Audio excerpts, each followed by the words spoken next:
محمد علی بوگرا نے ایک قابل عمل آئینی فارمولہ پیش کیا جس میں مغربی اور مشرقی پاکستان کے درمیان اختیارات کے توازن اور نمائندگی کا قابل قبول حل تلاش کر لیا گیا تھا۔ بوگرا دور کی آئین ساز اسمبلی نے اسپیکر کی قیادت میں آئین سازی میں نمایاں پیش رفت کرتے ہوئے اکتوبر 1954 میں پاکستان کے لیے آئین تیار کر لیا، جس میں گورنر جنرل سے آئین ساز اسمبلی کو توڑنے کا اختیار چھین لیا گیا، اور اگر گورنر جنرل پھر بھی اسمبلی کو توڑے تو ہائی کورٹ کو یہ اختیار دیا گیا کہ وہ گورنر جنرل کے خلاف ریٹ جاری کر کے اسمبلی کو بحال کر سکتی ہے۔ پاکستان کا آئین تو بن گیا، مگر ہوا وہی جس کا خدشہ تھا کہ گورنر جنرل غلام محمد نے اپنے اختیارات کی کٹوتی سے مشتعل ہو کر آئین ساز اسمبلی کو ڈیزالو کر دیا۔ فیڈرل کورٹ نے گورنر جنرل کے فیصلے کی تصدیق کر دی۔ دوسری آئین ساز اسمبلی کو صوبائی اسمبلیوں کے اراکین نے منتخب کیا تھا۔ اس میں کسی بھی جماعت کو اکثریت حاصل نہ تھی، مگر پھر بھی اس اسمبلی نے آئین سازی میں ایک واضح پیش رفت کی تھی، اور پھر وہی ہوا جس کا اندیشہ تھا۔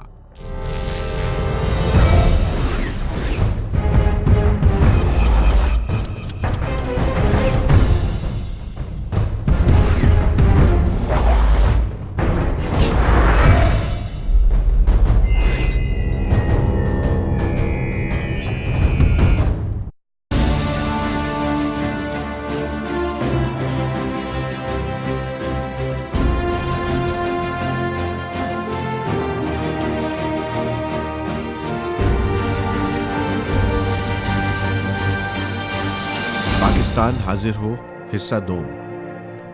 مسلم لیگ اور یونائٹڈ فرنٹ نے ایک نئی کابینہ تشکیل دی جس کے سربراہ چودھری محمد علی تھے۔ چودھری محمد علی نے پورے خلوص نیت اور لگن سے کام لیتے ہوئے آئین سازی کو اولین ترجیح دی۔ ان کا تیار کردہ مسودہ آئین 8 جنوری 1956 کو آئین ساز اسمبلی میں پیش کیا گیا۔ اسمبلی نے 29 فروری کو اسے حتمی منظوری دے دی، اور 2 مارچ 1956 کو گورنر جنرل نے اس کی توثیق کر دی۔ اگر دستور ساز اسمبلی توڑنے اور وزیر اعظم کو برخاست کرنے کا صحرا ایک سرکاری ملازم کے سر تھا جسے سیاسی خلا نے گورنر جنرل بنا دیا تھا، تو پاکستان کا آئین بنانے کا صحرا بھی ایک سرکاری ملازم ہی کے سر تھا جو اس وقت ملک کا وزیر اعظم تھا۔ 23 مارچ کو پاکستان کے بانی اور عوام کی خواہشات کے مطابق یوم اسلامی جمہوری قرار دے دیا گیا۔ اس طرح آئینی انتشار اور مایوسی کا ایک دور وقتی طور پر ہی صحیح اپنے اختتام کو پہنچا۔ 1956 کے آئین کا مقصد پاکستان میں اسلامی اصولوں پر مبنی ایک وفاقی اور پارلیمانی حکومت قائم کرنا تھا۔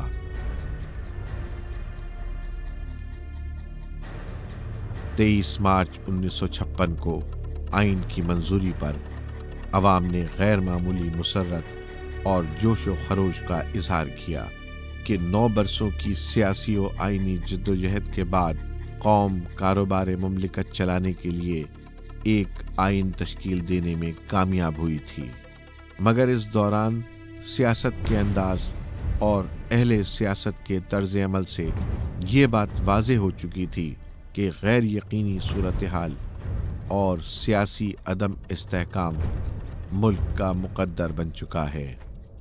اگرچہ آئین کے نفاذ کے فوری بعد عام انتخابات کا وعدہ کیا گیا تھا، مگر یہ وعدہ 1958 تک پورا نہ ہو سکا۔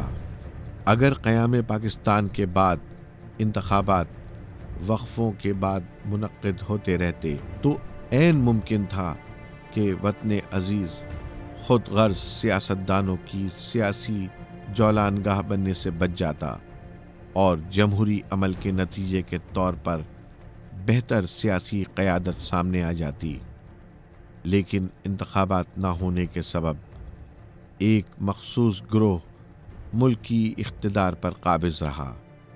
1 یونٹ کے بعد ریپبلکن پارٹی مغربی پاکستان اسمبلی میں اکثریت کی حمایت حاصل کرنے میں کامیاب ہو گئی اور اس نے ڈاکٹر خان صاحب کی سربراہی میں مغربی پاکستان میں اپنی حکومت قائم کر لی۔